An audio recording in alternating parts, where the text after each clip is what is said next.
എന്നെ തല്ലിയിട്ടുണ്ടായിരുന്നു, നന്നായിട്ട് ഉപദ്രവിച്ചു തന്നെ, എന്റെ ദേഹത്ത് ഫുള്ള് നല്ല പാടാക്കി. പക്ഷെ നിന്റെ ലൈഫ് പോകും, നീ അവനെ കെട്ടുവാണ് നിന്റെ ലൈഫ് ഉറപ്പായിട്ടും പോകും. എനിക്കതിനകത്ത് അത്രേ പറയാം. നീ പ്രഗ്നന്റ് ആണ്, ഓക്കെ, പക്ഷെ നിനക്കൊരു ബോയ് ഫ്രണ്ട്, നിന്നെ ബാധ ഇട്ടിട്ട് പോയതല്ലേ, നിന്നെ ഇട്ടിട്ട് വേറെ ഇട്ടിട്ടോട് പോലെ, നിന്റെ കളി പോരാനായിട്ടാവും പോയത്, മനസ്സിലായത് എനിക്ക്. ആൺകുട്ടി എന്നുള്ള ഒരാൾ കല്യാണം കഴിച്ചിട്ട് ഒരു ആൺകുട്ടിക്ക് കിട്ടാവുന്നതിന്റെ എക്സ്ട്രീം ലെവല് ട്രോമ എനിക്ക് കിട്ടി, എനിക്ക് അത്രയും പണി കിട്ടി, എന്റെ ലൈഫ് ഈ ലെവലിൽ എത്തിച്ചെന്ന് ഒക്കെ ചെയ്തെന്ന അവളാണ് ഫസ്മീന സഗീർ. ഇവിടെ ഒറ്റ കാര്യം പറയാനുള്ളൂ, കർമ്മ. നമ്മുടെ തൊപ്പിയുടെ കാര്യത്തിൽ തൊപ്പിയെ തേച്ചിട്ട് പോയപ്പോൾ ആ സമയത്ത് എല്ലാവരും പറഞ്ഞൊരു കാര്യമാണ് കർമ്മ, അതെന്തായാലും തിരിച്ചു വരും. അത് തന്നെയാണ് ഇവിടെ സംഭവിച്ചിരിക്കുന്നത്, കർമ്മ. ഈ ഫസ്മീനയുടെ ഹസ്ബൻഡ് ലല്ലുവിൻ്റെ ചില ചാറ്റുകൾ പുറത്ത് വന്നിട്ടുണ്ട്. എനിക്ക് തോന്നുന്നു ഈ ഒരാഴ്ചയായിട്ട് കുറേ സെലിബ്രിറ്റി ഫേസിൽ നിൽക്കുന്ന ആൾക്കാരുടെ കുളിസിത ചാറ്റുകൾ പുറത്ത് വരുന്ന സമയമാണെന്ന് തോന്നുന്നു. ആദ്യം അജ്മൽ, അത് കഴിഞ്ഞപ്പോൾ ആര്യൻ, ഇപ്പം ലല്ലു. ഇതൊക്കെ പുറത്ത് വിടുന്നത് എൻ്റെ കേസറ്റ്. എൻ്റെ ചേട്ടാ, നിങ്ങൾക്കിതൊക്കെ എവിടെ നിന്ന് കിട്ടുന്നതെന്നാണ് ഞാൻ ആലോചിക്കുന്നത്. അവരുടെ ചാറ്റും കാര്യങ്ങളൊക്കെ ഞാൻ ഈ സ്ക്രീനിൽ വയ്ക്കും. നിങ്ങൾക്കത് കണ്ട് നോക്കുമ്പം, അല്ലെങ്കിൽ അത് കണ്ട് വായിച്ച് നോക്കുമ്പോൾ നിങ്ങൾക്ക് കാര്യം മനസ്സിലാവും എത്രമാത്രം ചെറ്റത്തരമാണെന്നുള്ളത്. ഓക്കെ, എനിക്ക് പറയാനുള്ളത്, എടാ കല്യാണമൊക്കെ കഴിഞ്ഞ് ഒരു പെണ്ണ് ജീവിതത്തിലോട്ട് വന്നു കഴിഞ്ഞ് എടാ ഒരു പൊടിക്ക് അടങ്ങണോടാ. നിന്നെ വിശ്വസിച്ചിട്ട് വന്ന് നിൻ്റെ പെണ്ണാണ്, നീ അവളെയും വെച്ചിട്ട് വേറെ ഒന്നിൻ്റെ പിറകെ തേടി പോകുമ്പം അവളായിരുന്നു ഈ സ്ഥാനത്തെങ്കിൽ നീ എന്തോ ചെയ്യും? നിന്നെ വെച്ചിട്ട് അവൾ വേറെ അന്വേഷിച്ച് പോയായിരുന്നെങ്കിൽ നീ എന്നാ ചെയ്യും? അയ്യോ എന്ന് പറഞ്ഞ് ഇവിടെ ഇരുന്ന് നെഞ്ച് തടിച്ച് നിലവിളിക്കുമോ? വൃത്തികെട്ടവനെ, നീയൊക്കെ എങ്ങനെയാടേ എങ്ങനെ?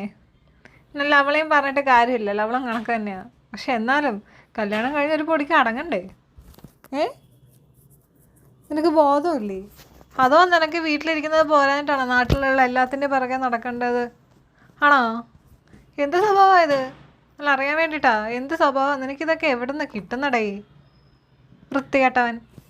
ഇപ്പോൾ ഈ കാസറ്റ് ഇത് പുറത്ത് വിട്ട് കഴിഞ്ഞിട്ട് എനിക്കൊന്ന് 2 ഭാഗം കേൾക്കണ്ടേ എന്ന് വിചാരിച്ചിട്ടായിരിക്കും ഈ ലല്ലുവിന് കുറച്ച് മെസ്സേജ് അയച്ചിട്ടുണ്ടായിരുന്നു. പിന്നെ ലല്ലുവിൻ്റെ റിപ്ലൈ ഒന്ന് കാണാം. ആ ബ്രോ കേട്ട കാര്യങ്ങൾ എന്നോട് പറയാം. ഞാൻ അതിന് അത് ശരിയുണ്ടെന്നുണ്ടെങ്കിൽ ശരിയുണ്ടെന്ന് ഞാൻ സത്യം പോലെ പറഞ്ഞുതരാം. എനിക്ക് യാതൊരു ബുദ്ധിമുട്ടില്ല. കാരണം ഇതിന്റെ ട്രോമയിൽ ഇരിക്കൽ തുടങ്ങിയിട്ട് ഒരുപാട് കാലമായി.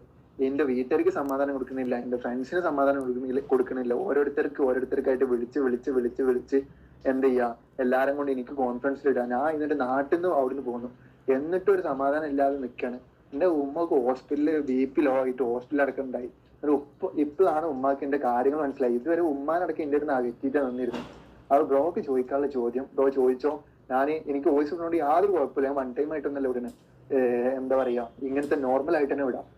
കാരണം അതിൽ തെറ്റുണ്ടെന്നുണ്ടെങ്കിൽ ഞാൻ പറഞ്ഞ കാര്യം, തെറ്റുള്ള കാര്യം വെച്ചിട്ട് ബ്രോക്ക് വീഡിയോ ഇടണമെങ്കിൽ വീഡിയോ ഇട്ടോ, ഒരു പ്രശ്നമില്ല. പക്ഷെ ഞാൻ പറഞ്ഞ കാര്യങ്ങൾ കേട്ടിട്ട് ആരെടുത്താണ് എന്നെപ്പോലത്തെ ഒരാള്, ഒരു ആൺകുട്ടി എന്നുള്ള ഒരാളെ കല്യാണം കഴിച്ചിട്ട് ഒരു ആൺകുട്ടിക്ക് കിട്ടാവുന്നതിന്റെ എക്സ്ട്രീം ലെവല് ട്രോമ എനിക്ക് കിട്ടി, എനിക്ക് അത്രയും പണി കിട്ടി, എന്റെ ലൈഫ് ഈ ലെവലിൽ എത്തിച്ചെന്ന് ഒക്കെ ചെയ്തെന്ന അവളാണ്. കാരണം എന്നെ എത്രത്തോളം പീക്ക് ലെവലിൽ 0-ൽ എത്തിക്കാൻ പറ്റുന്ന അത്രത്തോളം അവൾ എത്തിച്ചെന്നാണ്. അതുകൊണ്ട് ബ്രോ എന്താണെന്ന് ചോദിച്ചോ, ഞാൻ അതിന് കറക്റ്റ് ആൻസർ പറഞ്ഞുതരാം. അതിന്റെ അടുത്ത് തെറ്റുള്ള കാര്യങ്ങൾ ഞാൻ തെറ്റുണ്ടെന്ന് ഞാൻ പറയും, തെറ്റുള്ള കാര്യങ്ങൾ തെറ്റുണ്ടെന്ന് ഞാൻ പറഞ്ഞിട്ട് ഞാൻ ഫാമിലിക്കാരുടെ ഉമ്മാക്ക് വയ്യടാ, നിന്റെ കയ്യിലിരിപ്പ് കൊണ്ടാണെടാ അവൾ നിന്റെ ഫ്രണ്ട്സിനെയും വീട്ടുകാരെയും വിളിച്ച് പറഞ്ഞ് ഇത്രയും പെൺകുട്ടികളുടെ പിറകെ നടന്നിട്ട് അവരോട് കുളിസിത ചാറ്റ് നടത്തുമ്പം കല്യാണം കഴിച്ചു കൊടുത്ത ഭാര്യ എന്ന നിലയിൽ നിന്റെ വീട്ടുകാരെ നിന്റെ ഫ്രണ്ട്സിനെ വിളിച്ച് അറിയിക്കാതെ അവൾ അതൊക്കെ കേട്ട് മിണ്ടാതിരിക്കണോ? നീ അയച്ച മെസ്സേജ് തന്നെയല്ലേ ഇതൊക്കെ? എന്നിട്ട് നിനക്ക് ഡ്രാമ അല്ലേ? നിനക്കല്ലടാ ഡ്രാമ വരേണ്ടത്, ആ പെണ്ണിനാ ഡ്രാമ വരേണ്ടത്. സ്വന്തം കെട്ടിയവൻ കണ്ട പെണ്ണുങ്ങൾക്ക് മൊത്തം പിറകെ നടന്ന് മെസ്സേജ് അയച്ച് സെക്സ് ചാറ്റ് ചെയ്യുന്നെന്ന് പറയുമ്പം ആ പെണ്ണിനാണോ ഡ്രാമ വരേണ്ടത്, നിനക്കാണോ ഡ്രാമ വരേണ്ടത്? ഉളുപ്പില്ലാത്തവനെ. എന്നിട്ട് സ്വയം അങ്ങ് ന്യായീകരിക്കുക, ഒരു നാണമില്ല അല്ലേ? തൊപ്പി ഒരു സമയത്ത് എത്രമാത്രം ഹേർട്ടായിട്ടുണ്ടാവും എന്നുള്ളത്, അല്ലെങ്കിൽ എത്രമാത്രം വേദന അനുഭവിച്ചിട്ടുണ്ടാവും എന്നുള്ളത് ഇപ്പം ഈ ഫസ്മീന എന്ന് പറയുന്ന ആൾക്ക് മനസ്സിലായി കാണും എന്ന് ഞാൻ കരുതുന്നു. ഓക്കെ, ഇവിടെ ഒന്നേ പറയാനുള്ളൂ, കർമ്മ. ഓക്കെ, ശരി എന്നാൽ ടാറ്റാ.